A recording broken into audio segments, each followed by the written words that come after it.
Jā, nu šī izrāde ir tāda, ar kuru es būtībā pēc ilga laika posma 19. gadā atgriezos uz skatuves.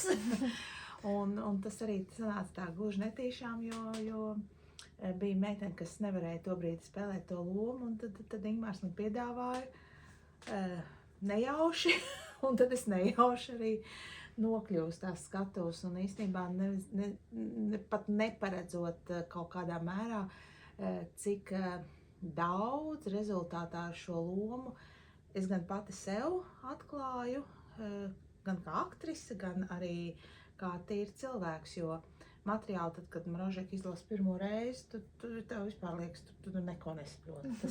Tas ir kaut kāds ārprāts, tur ir kaut kas salikts kopā, un no sākuma domā vienu, un pēc tam otru, vai ne? Un man liekas, mēs izrādes laikā arī ar tevi tur dažādi apmainamies brīžiem. Tu uzvari brīžiem es, vai ne? Jā, noteikti. Jā, es arī atceros, ka es pirmo reizi lasīju Mrožeku. Man likās, ka es varētu nepieņemt šo lomu, jo es to materiālu vienkārši nespēju saprast. Tā arī līdz galam. Un tagad, cik mēs 3 gadus spēlējam, un vai tā līdz galam ir saprast šis materiāls, arī grūti teikt, jo katru reizi kaut kas mainās. Jā, un ir kaut kāda jauna atklājuma, un tas, kas man šķiet ļoti svarīgi, ka tad, kad skatītāji noskatās šo izrādi, faktiski vienaldzīgo nav. Jā, jo katram ir kaut kas aizskārs vairāk, ne tikai kā kaut kādu savu intīmo mīlestības jūtu vai vēl kaut ko, bet cilvēki tā kā sāk domāt par pasaules mēroga problēmām, bet tajā pašā laikā asociē to ar savu dzīvi, kur viņi ir vai nu bijuši cietēja lomā, vai savukārt ir bijuši tie varas pozīcijas lomā, kur varbūt viņiem bija jāpieņem kaut kādu lēmumu, vai ne? Jā, pilnīgi noteikti. Un man liekas, tā aktualitāte arī šobrīd, tīpaši kāda politiskā situācija ir visur pasaulē. Man liekas, ir cik svarīgi redzēt šo izrādi un tiešām saprast, cik individs var būt gan spēcīgs, gan bezspēcīgs kaut kādā varas ietekmē un kas ir šīs rīcības, ko mēs varam veikt, lai varbūt uzvarētu vai paliktu godīgi. Jā, lai paliktu godīgi. Jā. Un savukārt mūsu trešā kolēģi, tas ir tāda loma viņai ir, ka tāds, kas nosvarās gan manā pusē, gan tavā pusē vienlaicīgi un nevar saprast, un beigās izrādās, ka viņa ir tāds komiskais tēls, vai ne?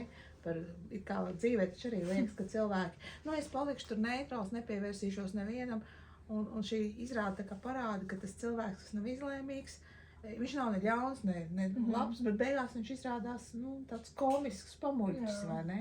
Neutralitāte kā tāda, man liekas, vispār neeksistē. Un tas arī parāda to komisko, ka pieslēdzoties vienai pusē vai otrai, tas cilvēks mainās kaut kā, un mainamies arī mēs, skatoties, kāda ir viņas attieksme pret mums un vispār to situāciju, ko mēs apspēlējam. Jā, tā pasaules pārdomas tajā izrādē, un arī pašam spēlējot ir tā, ka tu tā kā tāda 2 vairāk stundas vienkārši esi kaut kādā pilnīgi citā.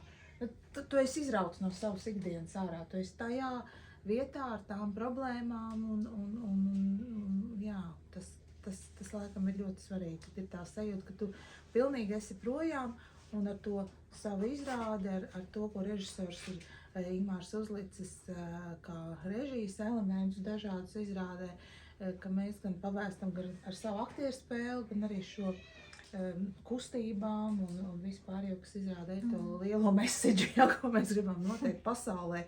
Nāciet, ieklausieties, domājiet. Tas man ir ļoti svarīgi spēlēt šo izrādi, ka es pasaku šo savu mesidžu, ziņu nododu citiem. Jā, es pilnīgi piekrītu. Un kāda tev sajūta būt procesā, piemēram, 2019. gadā, kad jūs sākāt, un tagad, kad ir nomainījies sastāvs? Tad pienāca klālā tā kā otrā atjaunotajā izrādē. Tas process ir ļoti arī mani pašu audzinošs, un šajā izrādē un arī mēģinājumos gatavojoties, man ļoti patīk atklāt kaut kādas tādas sevī spējas, kuras es vispār nekad dzīvē neesmu zinājusi, ka es tā varu izdarīt. Un es esmu nenormāli pateicīga gan Aldai, gan Nīmāram par to, ka viņi tā kā izslīpē no manis šīs spējas, ko es pati neredzu, nezinu, un viņas man attīst, un atkal varbūt tās kaut kādas sliktākās lietas, ko es maz nevaru izdarīt vispār nekād ne mūžam, tās atkal tā kā noliek otrajā plānā un tā pietušē. Man arī patīk šis process, ka mēs tādā veidā ar izrādi varam strādāt. Jā, un tas process arī ir gan patīkams, gan nežēlīgi grūts. Man liekas, ka tas darbs, kas ir ieguldīts, vismaz man personīgi ir, man liekas, tas visgrūtākais, ko esmu darījusi.